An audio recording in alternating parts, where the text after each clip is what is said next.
Nuevamente golpeamos a la puerta de tu trono en el nombre de tu Hijo, el Señor Jesucristo, rogándote por el poder del Espíritu Santo que podamos laborar con tu santa palabra sin separarnos un momento de ella, y que tú nos ilumines y nos convenza de la profunda necesidad que tenemos de ti, de tu misericordia. En el nombre de Jesús te lo pedimos. Amén. Bueno, llegamos al capítulo 3, versículo 21. Iniciamos eso anoche y llegamos al final del versículo 20, donde Pablo dice: ¿cómo no podemos ser salvos? El versículo 20 dice: ¿cómo no podemos ser salvos? Ya que por las obras de la ley ningún ser humano será justificado delante de él, porque por medio de la ley es el conocimiento del pecado. O sea que nadie puede ser justificado por obras. Punto. Ahora en el 21 dice: ¿y cómo podemos ser justificados? Dice: podemos ser justificados por la fe.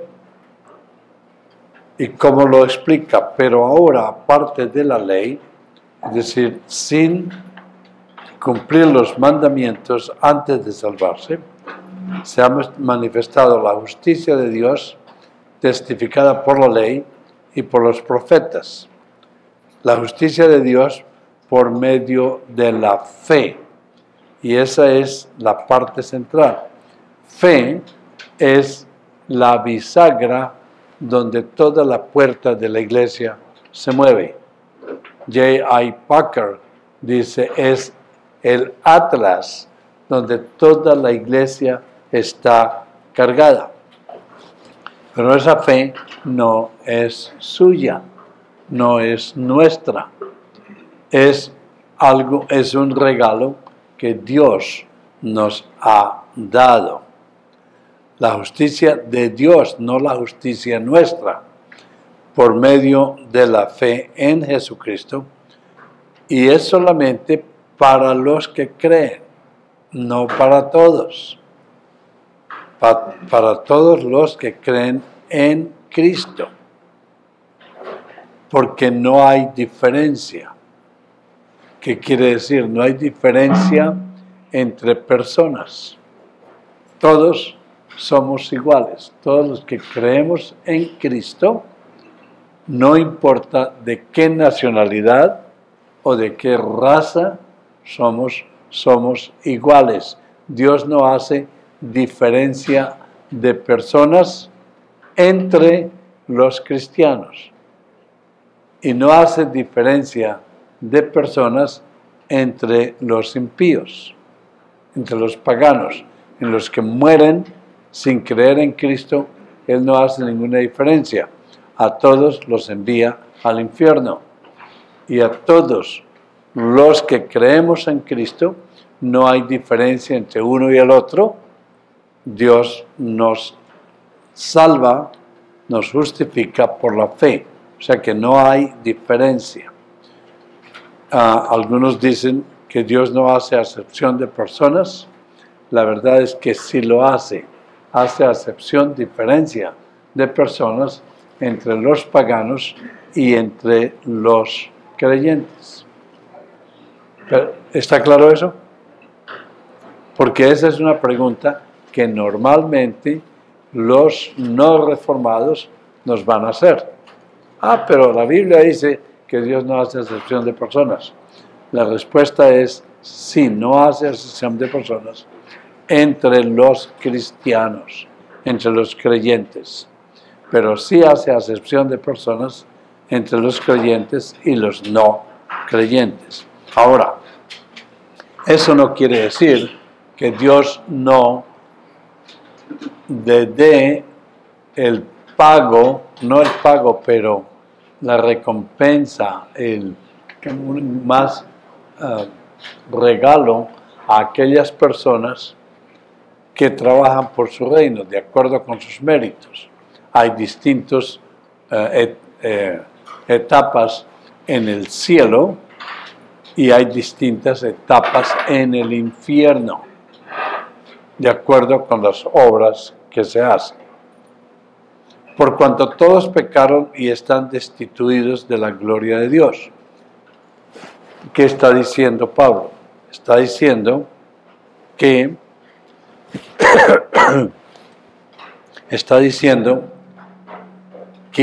no hay ni uno que no haya pecado.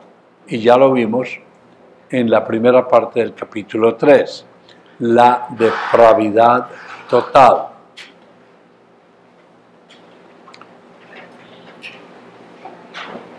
Por cuanto todos pecaron y están destituidos de la gloria de Dios. O sea que no podemos ser, por nuestra cuenta, volver a ser regenerados, siendo justificados gratuitamente. Esas palabras son muy importantes. Por su gracia. Eso parece una redundancia, porque si es por gracia es gratuito. Gratuitamente por su gracia, mediante cuál es el medio que Él usa para salvarnos, el Señor Jesucristo, a quien Dios puso como propiciación por medio de la fe en su sangre. Propiciación es una palabra muy importante. Propiciación significa que hay un intercambio. Él nos regala su justicia, su rectitud, como el himno que cantaban el domingo, y nosotros, y Él agarra nuestro pecado y lo pone en Cristo y nos castiga sobre Cristo, no sobre nosotros.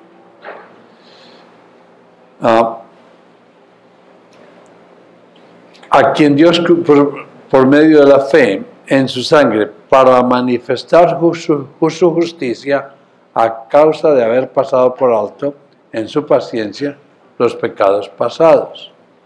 Significa eso dos cosas. Los pecados pasados son los pecados de los del Antiguo Testamento, que los pasó por alto y los cargó a Cristo en la cruz, a los que creyeron en el Mesías. Pero también nuestros pecados pasados no los pasó por alto, sino que los agarró y los depositó sobre el cuerpo de Cristo y los castigó en el cuerpo de Cristo, con la mira de manifestar en este tiempo su justicia, a fin de que Él sea el justo y el que justifica al que es de la fe de Jesús. Note esa expresión.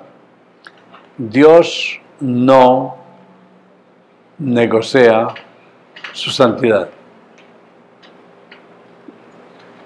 porque tiene que castigar todo pecado que responde a la justicia de Dios, y la justicia de Dios responde a la santidad. Él no puede decir, bueno, perdono y no se preocupen por eso. No. Él tiene que castigar cada pecado. Y aquí está. Por eso, para que Él sea el justo, el que es un Dios que realmente odia el pecado y el pecador no arrepentido. Entonces, Él es justo porque juzga, pero también es el justificador, porque Él encuentra a alguien a quien castigar, y es el mismo Dios en la persona de Cristo. Y de esa manera, por ese intercambio, no es solamente que nuestro pecado cae sobre Cristo, es que la justicia de Cristo viene sobre nosotros. Entonces, esa justificación requiere esos dos intercambios.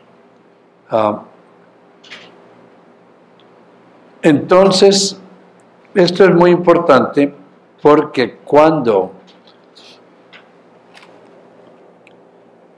una persona cree porque cuando se confronta con el Evangelio, si ha sido elegido por Dios, el Espíritu de Dios le toca el corazón, lo transforma el corazón, porque dice en Romanos 10, con el corazón se cree y con la boca se confiesa que Jesús es el Señor.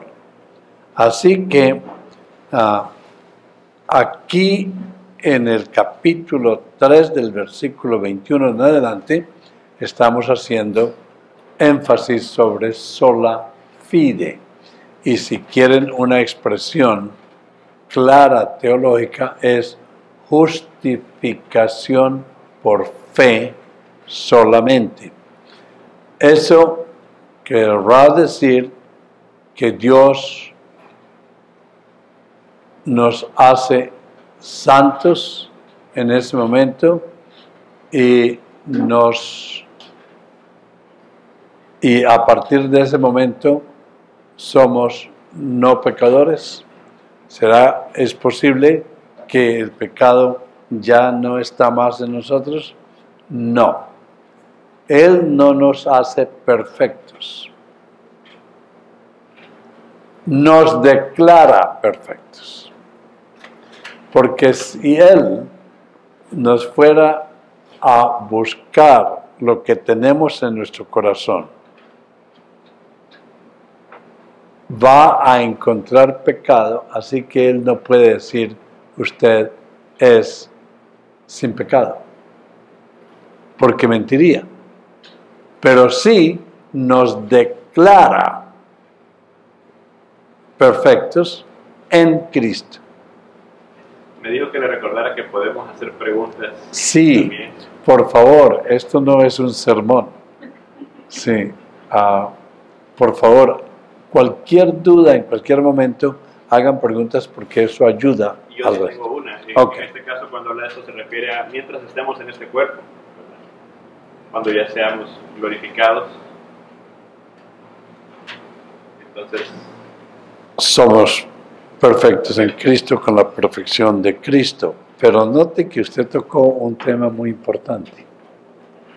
La gran diferencia entre el catolicismo romano y el evangelismo, el cristiano bíblico. En el catolicismo romano, para que Dios lo declare santo, Él tiene que buscar en su corazón y en todo su ser que usted ahora por su cuenta ha sacrificado tanto el pecado que ya no tiene pecado. Y así ningún católico es declarado santo antes de morir. ¿Sí? Y después de morir, la misma iglesia busca en los análisis de su vida si ha cometido más pecados que bondad. Si la balanza es mucho más pecado que cosas buenas, no lo declaran santo. Todavía está en el purgatorio. Pero si su balanza es que usted hizo muchas cosas más buenas que malas, llegando casi a la perfección inherente, entonces usted es santo. O sea que no en la Biblia. La Biblia nos ve, Dios nos ve totalmente separados. Dice, porque todos hemos estado cortos de la gloria de Dios. Todos nos ve tremendamente pecadores destinados al infierno. Y Él lo declara santo. Pero aquí hay una palabra que ustedes deben de escribir, o dos palabras. Lo declara justo y pecador. Lo declara justo y pecador. Al mismo tiempo, similar justice e peccatore, que a la vez es justo, pero inherentemente nunca vamos a estar libres totalmente de pecado hasta que lleguemos a la gloria. Pero en los ojos de Dios somos justos con la justicia de Cristo. ¿Está eso claro? Pero ya ahorita aquí en el mundo, ya ahorita aquí. Aquí en el mundo, Jesús, Dios, ¿cómo se llama usted? Ana Lidia. Ana Lidia. Ana Lidia, Dios la ve a usted justa. ¿Sí? Y sin pecado, porque ese pecado lo está cargando su sustituto, el Señor Jesús. Y ve a Cristo en usted. ¡Wow! ¿Sí? Es hermoso, ve a Cristo en usted. Y por eso, cuando llega al cielo, a la eternidad, al ver a Cristo en usted, no va a mandar a su hijo al infierno. Está eso como muy agarrado. ¿Está claro eso? Sí, ok. Yo uso ciertas formas de gracias. Es como si tuviéramos a Cristo a un lado como testigo de nosotros, más o menos. ¿Otra vez? Es como si tuviéramos a Cristo de nuestro lado como testigos. Es mucho mejor que eso. Cristo no está a su lado, Cristo está en usted. Cristo está en nosotros, con el poder del Espíritu Santo. Es algo increíble. Sí, por eso la importancia de comportarnos bien afuera ante el mundo. Porque el capítulo 2 de Romanos, versículo 24, dice que no podemos nombrar el nombre de Dios en vano. ¿Qué quiere decir eso? Nosotros nos ponemos el nombre de Cristo sobre nosotros, diciendo que Cristo está en nosotros. Somos cristianos. Y le decimos a la gente, somos cristianos. Y nos portamos como el mundo. Romanos 2:24 dice, estamos forzando a los paganos a blasfemar el nombre de Cristo que está en nosotros. Y Dr. MacArthur dijo eso en un sermón. Es la peor manera de nombrar el nombre de Dios en vano. Porque lo estamos cargando. En el trabajo, en donde vayamos, nuestra actitud sí, debe ser una actitud humilde, respetuosa. Sí. Cuando se habla mal del gobierno, la respuesta sería, ¿usted quiere que oremos por el señor Biden? Porque la Biblia nos dice que oremos por nuestros gobiernos. Sí. Claro que tenemos la obligación de hacer decisiones cuando votamos, por quién vamos a votar que honre más el nombre de Dios y la palabra de Dios y la fe en Cristo, que una persona que respete la vida, que no un gobierno que no esté dispuesto a matar niños y yo voto por ellos, no lo puedo hacer. ¿Sí? Así ambos sean malos, o lo que sea. Pero cuando la gente comienza a hablarnos de política, tenemos que tomar la posición clara. Yo estoy votando por alguien que respete la vida, alguien que respete los derechos humanos de acuerdo con las Sagradas Escrituras. Y bueno, eso es muy importante. Entonces la pregunta es, Él es el justo y el que justifica al que es de la fe en Jesús. Pero el que es de la fe en Jesús no es de la fe porque a usted un día cualquiera se le ocurrió creer.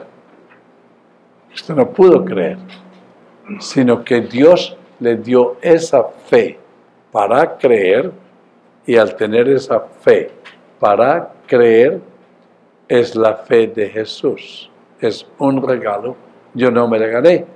Si yo me lo hubiera ganado, tendría gran razón para tener jactancia, orgullo. ¿Sí? ¿Por qué su vecino, por qué usted está aquí en el cielo y su vecino no? Porque yo soy mejor que él, yo creí. Él no creyó. En lugar de decir, no yo, pero tú o él, Jesús, me dio esa fe para creer. Por eso Pablo hace esta pregunta en el versículo 29. En el versículo 27. ¿Dónde pues está la jactancia? Queda excluida. ¿Por la ley? ¿Por la de las obras? Y la respuesta es no. Porque ni nosotros pudimos cumplir la ley, ni podemos tener la obra de creer. ¿Nota eso? Es muy difícil casi de separarlos. Concluimos pues que el hombre es justificado por fe sin las obras de la ley. Ojalá que nunca se nos olvide eso. El hombre es justificado por la fe que Dios nos regaló, sin las obras de la ley. ¿Eso quiere decir que vamos a abandonar la ley? La respuesta es no. Si me amas, cumple mis mandamientos. La fe nos va a llevar a cumplir los mandamientos. Ahora miren, y esa fe, y aquí ya dice Pablo, que esa fe incluye a todo el mundo, no hace excepción de personas, incluye a gentiles y a judíos. Entonces, él afirma esto debió de ser algo muy serio para los judíos, porque ellos creían que la salvación era solamente para los judíos. Y aquí Pablo declara que es para todos, inclusive para los colombianos, los puertorriqueños, los mexicanos, los chinos, los musulmanes, todos. ¿Sí? Es para todos. Porque Dios es uno y Él justificará por la fe a los de la circuncisión por medio de la fe, o sea, a los judíos, y los de la incircuncisión que no son judíos por medio de la fe. Luego,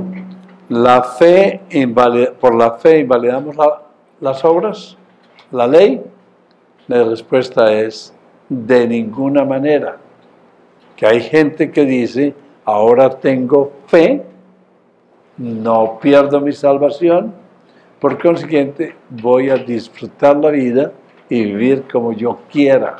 No, porque aquí creo que tenemos que hacer un paréntesis, y cuando Martín Lutero y los reformadores afirmaron salvación por sola fe, por fe solamente, inmediatamente los católicos romanos apelaron. Ustedes están equivocados, porque apelaron a Santiago. ¿Se acuerdan de eso? Santiago, en el capítulo 2, versículo 14, Santiago dice, no, ustedes no están salvos solamente por fe. Dice lo siguiente, y hay que entender la pregunta. Hermanos míos, ¿de qué aprovechará si alguno dice que tiene fe y no tiene obras? ¿Podrá la fe salvarle? ¿Ustedes creen que es importante que nosotros sepamos esto? Porque van a venir gente citándonos esto y dice, Noé se pasó 10 horas diciendo que es por fe solamente. Martín Lutero dijo lo mismo, los reformadores, y ahora Santiago dice que no. ¿A quién le creemos? Y es la misma Biblia. ¿Tienen alguna sugerencia? ¿Alguna pregunta sobre eso? ¿No? Entonces no explicamos nada. Sí. Bueno, siéntanse libres en cualquier momento de preguntar, porque a veces eso ayuda.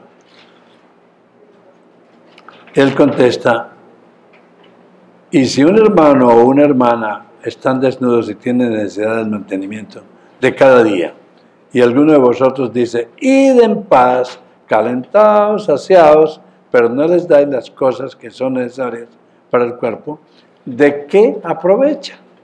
Así también la fe, si no tiene obras, es muerta en sí misma. Pero alguno dirá, tú tienes fe, yo tengo obras, show and tell, muéstrame tu fe sin tus obras, y yo te mostraré mi fe por mis obras. Ya ustedes están viendo más o menos hacia dónde va Santiago. 19. ¿Tú crees que Dios es uno? Usted le pregunta a cualquier persona y dice, ¿usted cree en Dios? Entonces dice, sí. ¿Eso lo puede salvar? No. ¿Usted cree en Jesús? Sí. ¿Eso lo puede salvar? No. Porque los demonios creen y tiemblan. ¿Sí?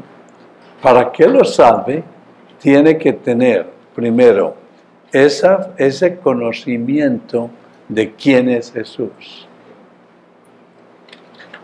¿Sí? Y es un conocimiento profundo de quién es Jesús.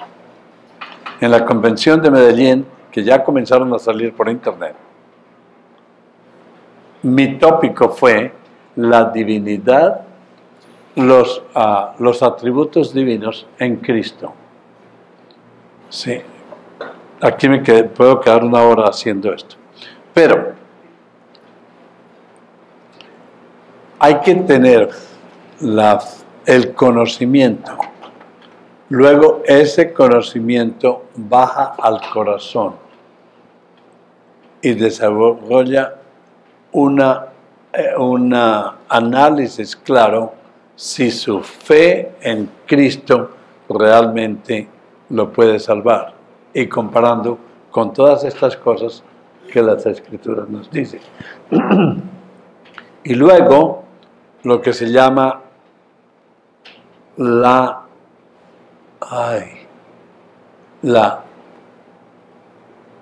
posesión de fe.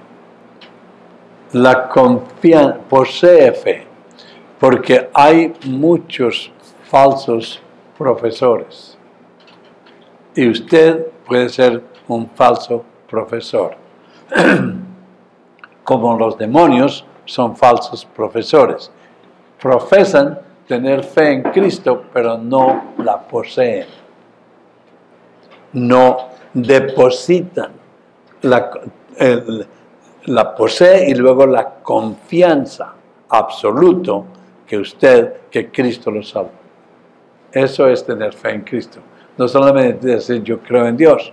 Y es muy importante esto para evangelizar. Que si usted le dice a una persona, ¿usted cree en Jesús? Dice sí, ok, adiós. ¿Tú crees que Dios es uno? Bien haces. También los demonios creen y tiemblan. Pequeño, no soy yo el que estoy diciendo estas cosas. Está en el versículo 19. Mas ¿quieres saber, hombre vano, que la fe sin obras es muerta? ¿No fue justificado por las obras Abraham, nuestro padre, cuando ofreció a su hijo Isaac sobre el altar? ¡Auch! Dice, Abraham fue justificado por obras. ¿Qué hacemos? Pero todos sabemos que Abraham fue justificado antes de hacer obras. Entonces, ¿qué hacemos con Santiago? Paréntesis. Por curiosidad, todo lo que ustedes pueden hacer para tener justificación por fe solamente es arrancar ese libro de la Biblia y seguimos adelante. Esto parece un chiste, ¿no es verdad? No es un chiste. ¿Sabía usted que Lutero declaró a Santiago un libro de paja? y lo arrancó de la Biblia. Y dijo que ese libro no era canónico. Por esto. Hasta que continuó estudiando y descubrió lo que nosotros vamos a descubrir. ¿Les desperté el interés? Sí, por favor. Es que ese versículo con Romanos, como la Biblia no se contradice, Correcto. tiene que armonizar. Tiene que armonizar.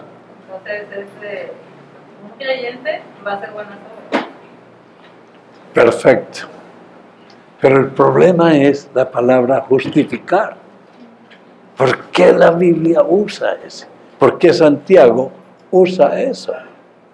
Si ya hablamos de la justificación por fe solamente. Y este señor nos dice aquí, ¿no ves? Dice, no fue más, quiere ser hombre, que la fe sin obras es muerta. No fue justificado por las obras Abraham, nuestro padre, cuando ofreció a su hijo Isaac sobre el altar. ¿No ves que la fe actuó juntamente con sus obras y que la fe se perfeccionó por las obras? Y se cumplió la escritura que dice, Abraham creyó y le fue contado por justicia y fue llamado amigo de Dios. ¡Auch! ¿Cuándo creyó Abraham? Abraham creyó en Génesis 15. ¿Sí? Y él creyó por esa fe que Dios le dio, confesó y fue declarado santo. Fue declarado justificado. Pero luego, en el capítulo 22, 7 capítulos después, cuando ya ha sido justificado, ofreció a su hijo Isaac en el monte. ¿Cómo se llama el monte ese? No, en el monte Moriat. ¿Sabe dónde está el monte Moriat? Yo he estado en el monte Moriat. Está en el Calvario. Es bien interesante. Es en el mismo sitio donde murió Jesús. Note esto tan interesante. Esto nos hace, es decir, nos hace vivir las Escrituras. A Abraham, Dios le ordenó que sacrificara a su hijo y que fuera al monte Moriah. Y cuando llegó a sacrificarlo, ¿sí?, él le dijo: papá, tienes el fuego, tienes todos los elementos para el sacrificio, ¿dónde está la oveja? Y él dijo: Dios proveerá, sin saber que Dios iba a hacer, pero ya tenía fe. Y cuando levantó la mano para clavar ese cuchillo, para degollar a su hijo, Dios le detuvo la mano. ¿Y qué le dijo? Has demostrado su fe. Ahora sé. Pero es interesante que cuando Dios lo detuvo, hubo inmediatamente un sustituto, un carnero que estaba en las zarzas. Y Abraham agarró ese carnero, lo puso como sacrificio y lo sacrificó. Cuando Jesús llegó al mismo monte, el monte del Calvario, el monte de Sión. Y cuando Dios derramó su cuchillo de ira sobre Jesús, no hubo sustituto. ¡Wow! Y nosotros fuimos los recipientes, porque lo que hizo Jesús fue sustituirnos a nosotros, que estábamos listos para recibir esa ira, ese cuchillo de la ira de Dios. ¿Es verdad interesante? Abraham, su hijo, tuvo sustituto. El Hijo de Dios no tuvo sustituto. Y alguien me preguntó anoche, ¿tenía Jesús miedo de ir a la cruz? La respuesta es no. Estaba esperándola, estaba abrazándola, siempre hablaba de eso. Pero cuando estaba en el jardín de los olivos, que fue la persona, no sé si está acá, que me dio esa cita, tomó ese cáliz y lo que a él como hombre le incomodaba era el infierno, la ira de Dios que venía sobre él. Ese momento en que Dios manda esa oscuridad sobre la cruz y no quiere ver a su hijo, voltea la cara porque no puede estar frente al pecado. ¡Wow! Y Jesús dice en su humanidad: papá, si es posible salvar a cualquier persona de alguna otra forma, no me mates. No seas Abraham con Isaac. Aparta de mí esta copa, este cáliz. No me obligues a tomar el veneno del pecado de todos los que van a creer en mí. ¿Por qué no les das otro medio? Un sacerdote que les perdone. Las obras, que hagan buenas obras. Su propia conciencia. Algún otro medio. Los santos, cualquier otra manera, los sacramentos. Pero no me mates. Pero ahí no terminó la oración. Porque si hubiera terminado ahí, hubiera sido grave. Porque Dios no le hubiera contestado. Pero como terminó la oración, Dios le contestó: mas no se haga mi voluntad, sino la tuya. Y esa oración la respondió Dios. Porque la voluntad del Padre era que Él viniera a sufrir y a morir por los pecados. ¿Sí? Hijo, tienes que tomarte hasta la última gota. Y ahí está el sacrificio de la cruz. Es interesante y me gustaría un día pues quiero organizar un viaje a Israel con ustedes. Sí, cuando está en el Calvario, voy para Israel el 14 con un grupo de gente de septiembre, pero ya está todo ocupado. Pero estar ahí y mirar el Calvario, está ahí de rodillas, sudando gotas de sangre. Sí. Es que tengo una duda. Lo que Jesús no quería al recibir esa culpa de la ira de Dios, ¿era el morir o era la relación con el pecado sobre él o era la separación con su Padre? Todas de arriba menos cuidado con una. Hay que tener cuidado acerca de esa separación con el Padre. Muchos lo usan, yo realmente no lo uso. Sí, porque hay 3-1, sin división, sin mezcla, sin... Sí, lo que tenemos que tener cuidado, como hablamos. Por ejemplo, como reformado, yo no puedo decir cuando yo me salvé o cuando yo me hice cristiano. Realmente yo no me hice cristiano, Dios me hizo cristiano, cuando Dios me salvó. ¿Nota la diferencia? Sí, porque no somos nosotros. Bueno, es como hombre, acuérdese que es totalmente hombre y totalmente divino. Como hombre realmente no podía saber todo lo que iba a pasar.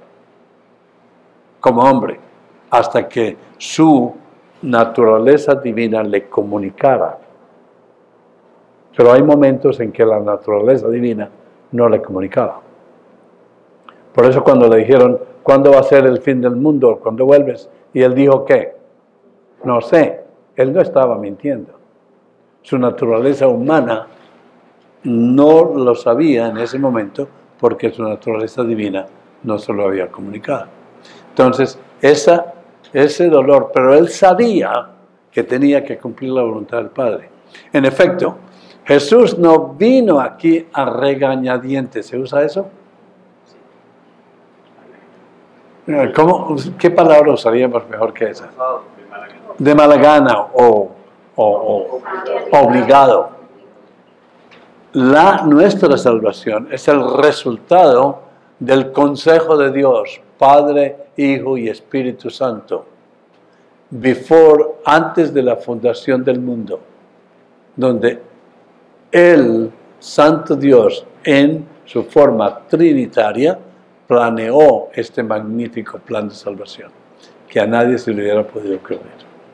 Entonces, él sí temía esa ira de Dios y conocía a su Padre, que era de un carácter eterno. Él sufrió toda una eternidad de sufrimiento en eso. Por eso es que eternamente somos salvos. R.C. Sproul estaba enseñando estas cosas en la universidad donde yo fui, Temple University en Filadelfia. Y alguien gritó desde el púlpito, desde el segundo piso, eso es injusto, primitivo y obsceno. Y él, para arreglar sus pensamientos, yo lo que él dijo, repítame otra vez qué es eso. Dice, eso es primitivo, injusto y obsceno. Dice, sí, tienes toda la razón. Porque cuando hablaba de primitivo es como los salvajes, ¿no es verdad? Él dijo, pero ¿qué puede ser más primitivo que la eternidad del Santo Dios cuando planearon ¿Sí? Este sacrificio eterno. ¿Qué puede ser más primitivo que eso? Segundo, obsceno, sí. ¿Qué puede ser más obsceno que el despliegue de un santo Dios lleno de llagas, escupido, martirizado, que como dice Isaías 53, era como alguien que daba asco verlo? Que no tiene ninguna atracción, expuesto ante el mundo para que se burlaran de él, desnudo, horrible, porque eso era lo que la Biblia decía. Eso es obsceno e injusto. Tiene toda la razón. Si lo vemos de esa manera, que Dios descarga toda su ira sobre la única persona pura, santa, perfecta, impecable, bello, que hizo todo para agradar al santo Dios, y sobre él descarga toda su justicia y su ira, eso es injusto.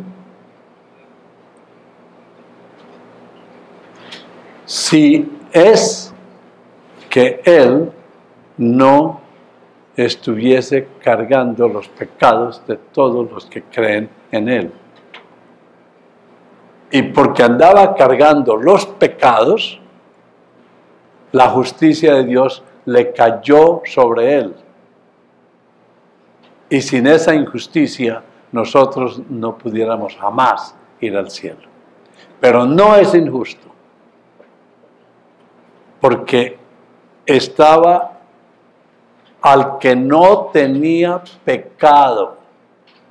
2 Corintios capítulo 5, del 17 al 21. Al que no tenía pecado, lo hizo pecado. Jesús mismo decía, repitió el Salmo 22, que les aconsejo que lo lean. Es una videotape, ¿cómo se dice? Una película de la crucifixión.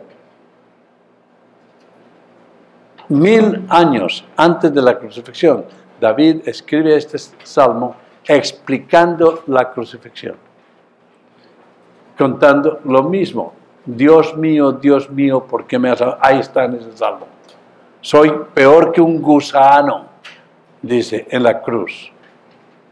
Un gusano.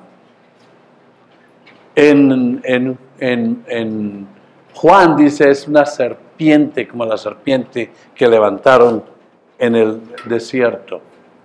¿Sí? Y luego Arsi le contestó, pero ¿sabe lo que es primitivo, injusto y obsceno? Que usted no crea en ese Jesús. Es obsceno que usted quiera irse al infierno a enfrentarse con el Santo Dios solo. Eso es primitivo, injusto y obsceno. El rechazo del Santo Dios que sacrifica a la oveja perfecta, el Cordero de Dios que quita los pecados del mundo, eso es primitivo, o sea, estúpido, que eso es lo que usted quería decir, salvaje, es injusto y es la peor obscenidad que usted pueda cometer. ¡Wow! Entonces volvemos a Santiago. No me vuelva a hacer preguntas. No, sí. Pero no hubiera sucedido esto si usted no me hace esa pregunta, y es muy bonito. ¿No es verdad? Gracias. Entonces, para arreglar este asunto, Abraham creyó sin obras en el capítulo 15 de Génesis y lo prueba en el capítulo 4. O sea que lo que Pablo hace es sacar el exhibit, la 1, que es, ¿cómo se dirá exhibit? La prueba número 1 en el del Antiguo Testamento, que es Abraham. Sí. Y dice, Abraham creyó, pero ofreció el sacrificio ¿cuándo? 7 capítulos después. Creyó y Abraham y Isaac no habían nacido. ¿No es verdad? Entonces es posible que Isaac posiblemente tenía unos 12 o 13, o tal vez unos 14 años. O sea que le tomó 14 años, ¿para qué? Escuche esta palabra. Para justificar su fe. ¿Está claro eso? Por eso la palabra justificación. ¿Cómo usted justifica que usted cree? Haciendo lo que es correcto. Obedeciendo claramente lo que el Señor dice. Entonces, nuestra fe es justificada por las obras, pero nosotros no somos justificados por las obras. ¿Está claro eso? Sí, no se trata de que las obras van a justificar. Estamos haciendo la diferencia entre lo que Pablo dice que la justificación es solamente por fe y Santiago que dice que la justificación es por obras más fe. Lo que él está diciendo es ya le está hablando a una iglesia cristiana. Él no les está hablando a los de afuera. Está hablando a la iglesia de Santiago. Y está diciendo que si realmente ustedes tienen fe, van a tener que demostrarla día a día de la manera como se comportan con los hermanos en Cristo, como nos comportamos en el mundo y con la caridad que hacemos con otras personas. ¿Está claro eso para que no haya confusión? Pero el problema que tienen los teólogos es en la palabra justificación. Sí, hay una parte en la Biblia que dice que su justificación, el wisdom justifies, o sea, lo que usted hace da una manifestación de lo que usted cree. Del corazón, las palabras muestran lo que el corazón tiene y con las palabras se puede justificar quién eres tú. Se puede saber quién eres tú. Y ustedes me llegaron tarde y expliqué la pregunta que me hicieron anoche. Está grabada, ustedes la pueden escuchar. Sí. Ok. Entonces, terminamos el capítulo 3. ¿Está claro esto o tenemos que volver? Entonces, volviendo a rescatar a Martín Lutero, él, al entender esto, dijo, oh sí, vamos a aceptar el libro de Santiago. ¿Sí? Él, si lo acepta o no lo acepta, no importa, porque él no es la autoridad. Pero así lo comprendió. Es interesante porque lo que acabo de explicar es el capítulo 4, así que nos podemos pasar al capítulo. No. ¿Qué pues diremos? Que halló Abraham nuestro padre según... ¿Qué pues? ¿Diremos que halló Abraham nuestro padre según la carne? Porque si Abraham fue justificado por las obras, tiene de qué gloriarse, pero no para con Dios. Porque, ¿qué dice la Escritura? Creyó Abraham a Dios y le fue contado por justicia. Eso está en Génesis 15, 6. Y lo repite Pablo también en el libro de los Gálatas, capítulo 3, versículo 6. Pero aquí viene algo interesante, nos va a hacer una explicación, la diferencia entre gracia y obras. Y antes de que leamos, para que ustedes tengan el concepto claro, si usted trabaja la semana, al final de la semana, su jefe le dice, aquí le doy este regalito, el salario. ¿Por qué? ¿Por qué no es un regalo? Ahí de regalo. Se lo ganó. Correcto. En el catolicismo romano, las gentes hacen obras para salvarse. La primera obra es el bautismo. Se bautiza el niño y ahora el niño está salvo, no por fe, sino por obras. Y este niño que está salvo, cuando lo bautizan, nace, está condenado, hay que salvarlo, va donde un sacerdote, lo bautiza y ahora queda salvo. Es por obras, no es por fe. Primero que todo, el niño no puede creer. Luego está salvo para siempre, ¿no es verdad? No. Está salvo hasta que cumple los 7 años y llega al uso de razón. ¿Y qué hace cuando llega al uso de razón? Peca, queda condenado. Tiene que salvarse otra vez. ¿Cómo lo hace? Va donde el sacerdote. Hace la primera confesión, la primera comunión, ego, te absolvo. Yo puedo repetir esto porque iba a ser cura. Y ahora quedó salvo. ¿Hasta cuándo? Queda condenado. ¿Cómo recupera la salvación? Ego te absolvo, salvo. Ego te absolvo, salvo. Y así continúa toda su vida. Jamás tiene seguridad de salvación. Grave. Grave. O sea que si una persona para salvarse, un católico, tiene que hacer cantidades de buenas obras, estar siempre, llegar a la perfección para que cuando Dios mire a su corazón, no tiene pecado y lo puede declarar santo. Y lo puede decir, usted es santo. Pero ¿quién puede hacer eso? Nadie. En la Biblia dice no.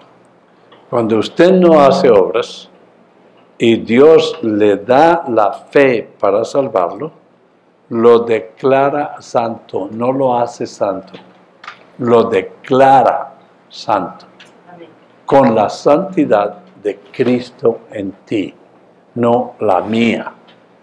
Extra nos, es aparte de nosotros, es nosotros intrínsecamente, inherentemente, no podemos hacer nada para salvarnos.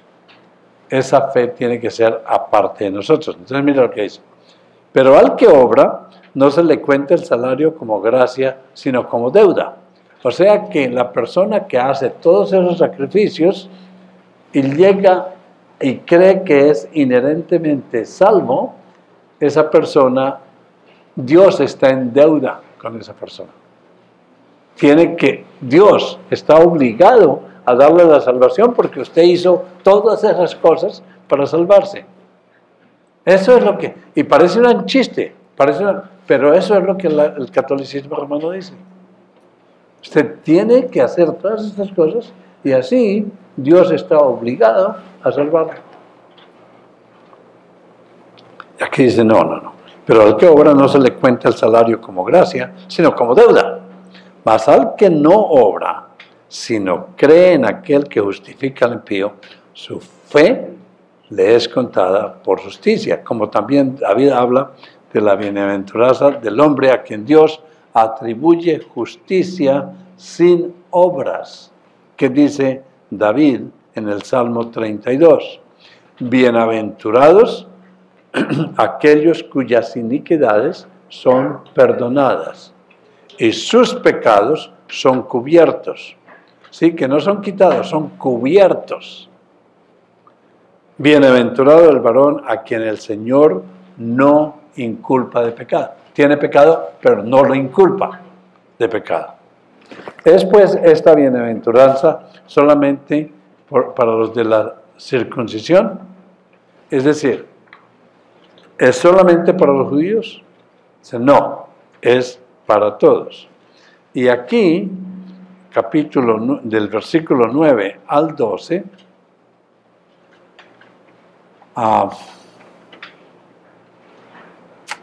quiero decir algo, pero no lo digo. Y lo digo si apagan la cámara.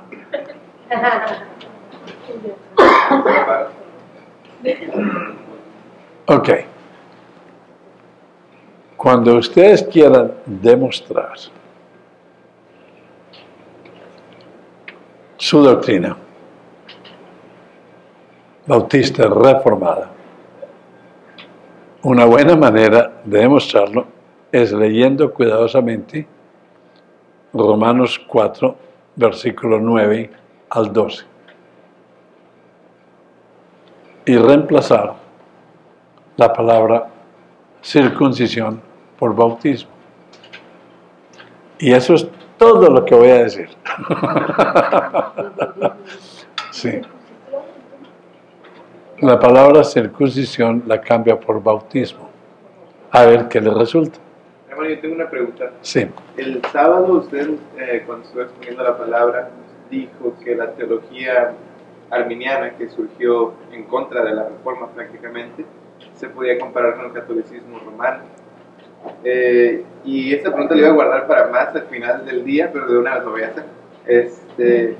Todo esto es enseñanza que ustedes están de Romanos, nosotros la vemos y adoramos al Señor por las maravillas de su palabra.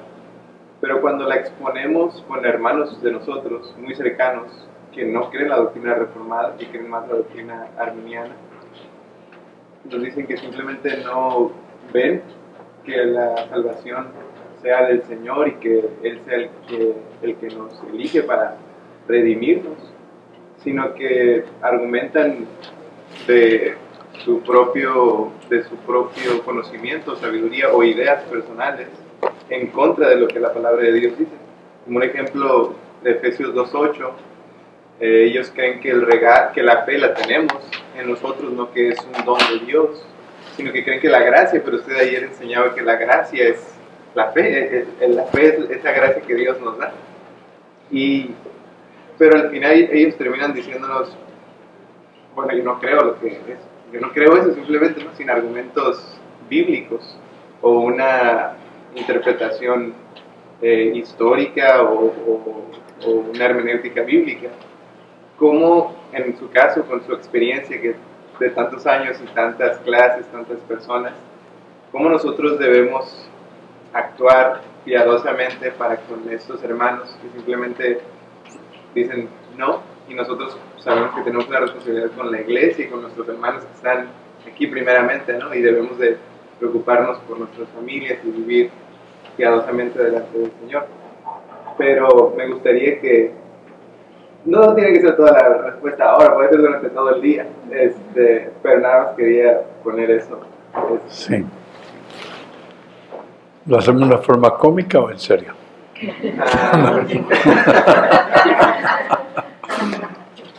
En una forma que llama mucho la atención es esta: decirle realmente, si yo fuera Dios, no hubiera hecho la elección. Pero el asunto es que yo no soy Dios. Sí, yo no soy Dios. Y es una doctrina, hay que hacerlo con cariño. Es una doctrina difícil de entender. Altamente difícil. Y elaboraremos más cuando lleguemos al capítulo 9, que espero llegar. Tengo que correr un poco más. Sí. Pero La manera como usted puede saber, puede asegurarse, es que si no, yo no tengo que creer en la elección, pero no puedo no creer, porque es evidente desde de todas las Escrituras. Y cualquier persona que desee rechazar esta doctrina de la elección va a tener que arrancarle cada página a la Biblia donde está la elección y se va a quedar con una Biblia así de grande. ¿Sí? No es si hace sentido para mí, es lo que Dios dice. Entonces, pero cuando lleguemos al capítulo 9 vamos a elaborar un poco su respuesta, la respuesta a su pregunta. Y el tema del parecido del catolicismo romano con el... El tema, ok, ese sí es fácil. Ese es fácil porque son mis propiedades. El arminiano cree que pierde la salvación, ¿es verdad? ¿Vieron ustedes en el catolicismo romano? ¿Se parece? Y si yo pierdo la salvación porque peco, otra vez, cuando yo me arrepienta, llego y agarro otra vez mi salvación. Y tienen que arrepentirse, y hay algunas comunidades que se bautizan varias veces cada vez que se arrepienten. Segundo, ellos no creen que la salvación es de Dios, sino que yo decidí creer. Y eso no está en la Biblia. Los católicos también deciden creer o no creer. Los católicos creen que la salvación es para todos. Lo mismo los arminianos. Y yo soy el que decido si creo o no para salvar el honor de Dios, que Él no decidió a quién va a salvar. Entonces, la salvación es para todos, pero yo decido. ¿No es esa la doctrina arminiana? ¿No se parece eso al catolicismo romano? Sí. Los arminianos dicen que nosotros podemos creer negando el hecho de que estamos muertos en nuestros delitos y pecados. ¿Y una persona muerta qué puede hacer? No puede creer. Dios tiene que darle vida, tiene que regenerarlo. Jesús dijo, tiene que nacer de nuevo. El negar la elección es negar a Jesús.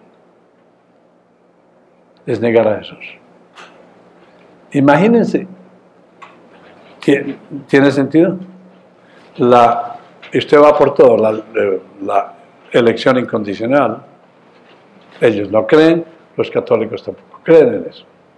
La preservación de los santos, no, usted pierde su salvación. La gracia irresistible, no. Yo resisto a Dios, Él me querrá salvar, pero yo soy el que hago, entonces yo estoy en control, no Dios. Y los católicos hacen lo mismo. O sea que, si usted ve la diferencia, ¿no? ¿Seguimos?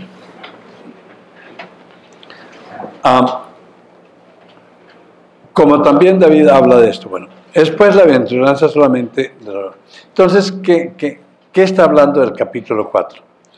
Que esta fe es un regalo de Dios y no nos la ganamos. No está más claro que otra cosa. Usted no trabaja para que Dios le pague, sino que Dios le regala sin que usted trabaje. Pero una vez que tiene la salvación, sí tiene la responsabilidad de hacer buenas obras, pero no para salvarse, porque ya está salvo, por fe.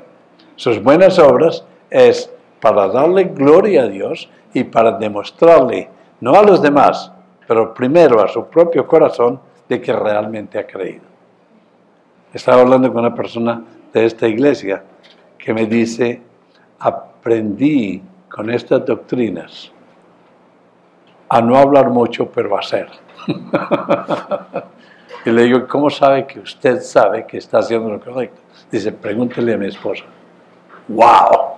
Las esposas son los ojitos de Dios 24 horas al día, ¿sí? 7 días a la semana. Sí. Y es bien interesante. Pues la promesa realizada mediante la fe, porque no por la ley fue dada a Abraham y a su descendencia la promesa, que sería heredero del mundo, sino por la justicia de la fe, porque él creyó. Ahora, la fe que tenemos va a tener altibajos, como le pasó a Abraham, tuvo muchos altibajos, y no va a rendirnos perfectos en este mundo. Alguien estaba preguntando eso. ¿Sí? No, somos perfectos en los ojos de Dios, pero el que diga que no tiene pecado es mentiroso. Así de que no vamos a estar perfectos acá hasta que lleguemos allá. A un amigo mío murió hace poco y ordenó lo que quería tener sobre la tumba y dice, libre de pecado. Sobre la tumba. Ahora estoy libre de pecado. Si no puedo, no, dice, non posso peccare, escribió. No puedo pecar, porque ya está muerto. Pues la ley produce ira, pero donde no hay ley tampoco hay transgresión. Por tanto, es por fe, para que sea por gracia, a fin de que la promesa sea firme para toda su descendencia, no solamente para la que es de la ley, sino también para la que es de la fe de Abraham, el cual es Padre de todos nosotros. Pues como dijimos antes, Pablo apela al Antiguo Testamento, que la salvación es la misma en el Antiguo Testamento que en el Nuevo Testamento, es por fe solamente. El versículo 18, él creyó en esperanza contra esperanza para llegar a ser padre de muchas gentes, conforme a lo que se le había dicho, así era su descendencia. Y no se debilitó en la fe al considerar su cuerpo, que ya estaba como muerto.